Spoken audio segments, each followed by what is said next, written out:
Welcome back, my friends, to Charles the Redneck Nerd, and we're going to do a knife review today.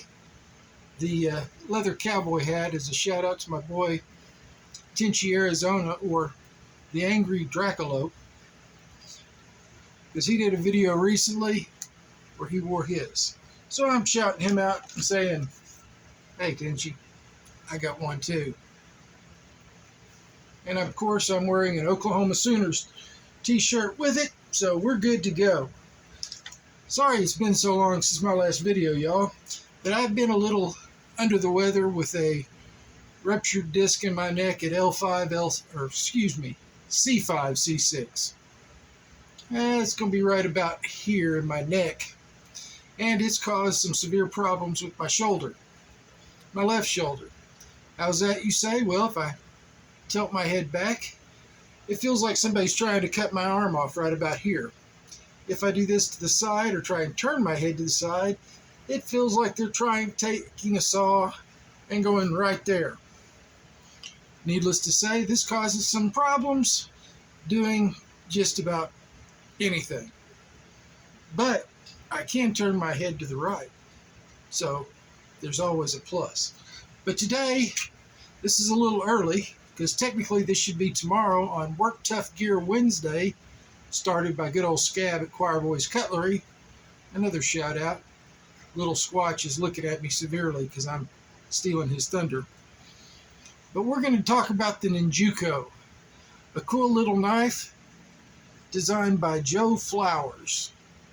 Joe's done a lot of knife designs, and if you've been in the knife community for any length of time, you've heard his name, because he lives this life all the time down in South America and other places, doing ecological biology and all sorts of stuff that I'm not real sure about, even though I am a nerd in addition to a redneck. But this little knife, when Scab sent it to me, another shout out to Scab, thank you Scab, to look at, review and stuff, I was like, there's no way that knife's going to fit in my hand, because the Southern Sasquatch has fairly big paws. But at 4.1 inches, that knife just barely fits. But if I do this, where I can curl around this little back slanted part with my pinky, I can do some really fine, delicate carving I've found on feather sticks. You can cut boxes. You can do anything with this that a small knife can do. Of course, as always, it comes with the kydex leather sheath. The blade length is 3.7 inches of SK85 steel. Looks full tang, but I've been reading and it's supposedly skeletonized under the handles. Doesn't come with tech lock or anything else for the belt, but it will take those or belt clips.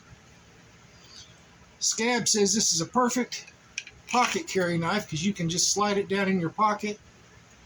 It has that wonderful thumb wrap that I just love that Worktuff Gear does on all of their knives. The handle, like I said, is 4.1 inches. G10 has a generous palm swell, so it's fairly thick side to side, and that makes it that much more comfortable in these big giant paws, although my fingers wrap all the way around even the back of the knife when it's in my hand, so it's not going anywhere. I've stabbed stuff and done everything and never had the thought of slipping up onto that blade that's literally 1/10 of an inch away with no guard from my finger. The blade thickness is 0.11. I've got some pocket knives that are a little bit thicker than that at 0.12 and 0.125, but it's built to work and it's built to last.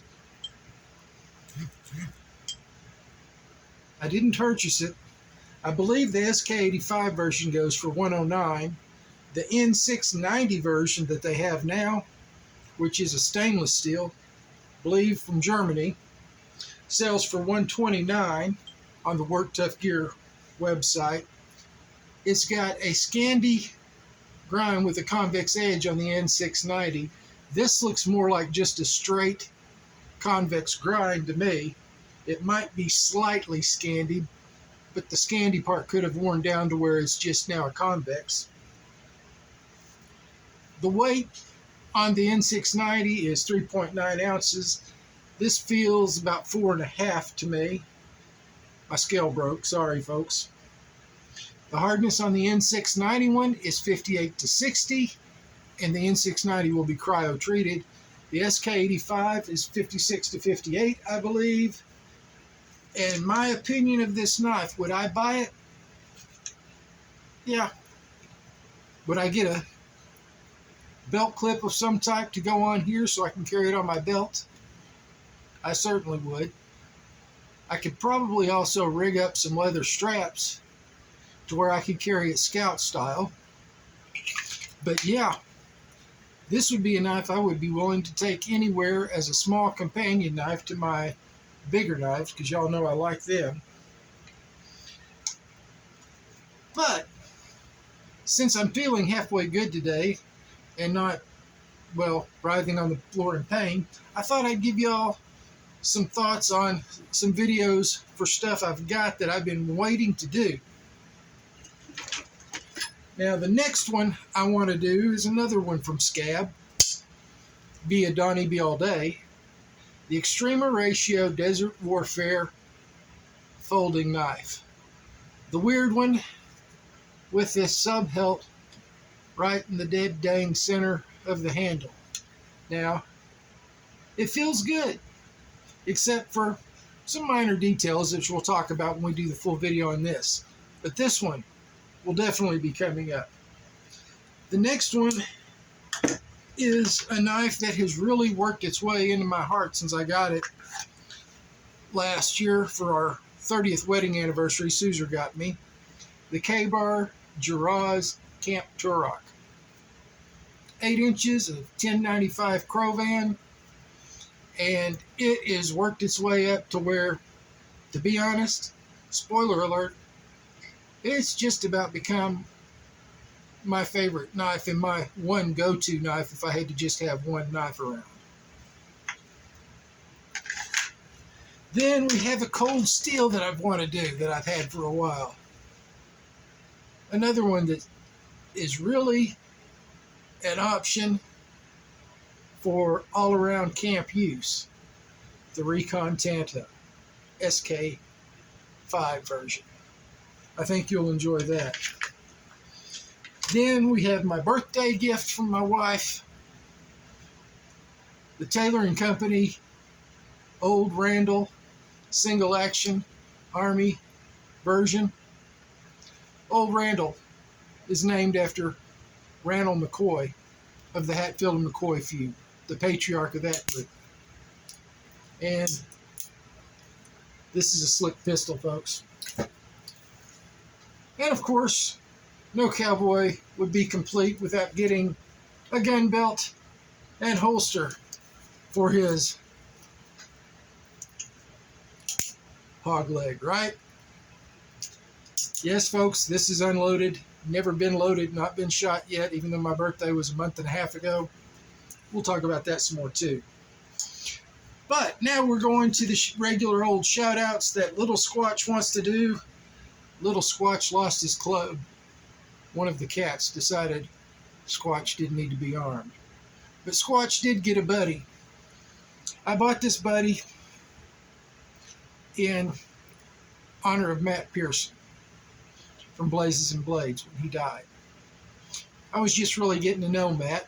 He seemed like a really good guy, and we joked that he was the northern version of the southern Sasquatch because, you know, they grow them slightly bigger up north, as he had me by about 5 inches and a bit in weight, since I only weigh 245.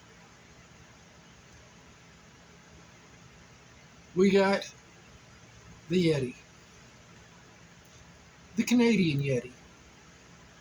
Matt, I miss you. I hope you do. Your family's doing well. They are still in my prayers. and they will be.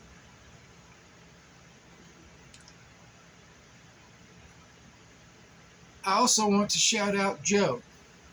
Joe's changed his channel name again. I believe it's JB Outdoors and something. You'll see the link down below. And of course, I've already said Scab at Choir Boys Cutlery and Tenchi, the Angry Dracolope. But I also want to shout out my buddy, Peterbilt Knife Guy. Sorry, man. I've been kind of absent recently, but I've been thinking about you, and I'm going to catch up on your vids at some point.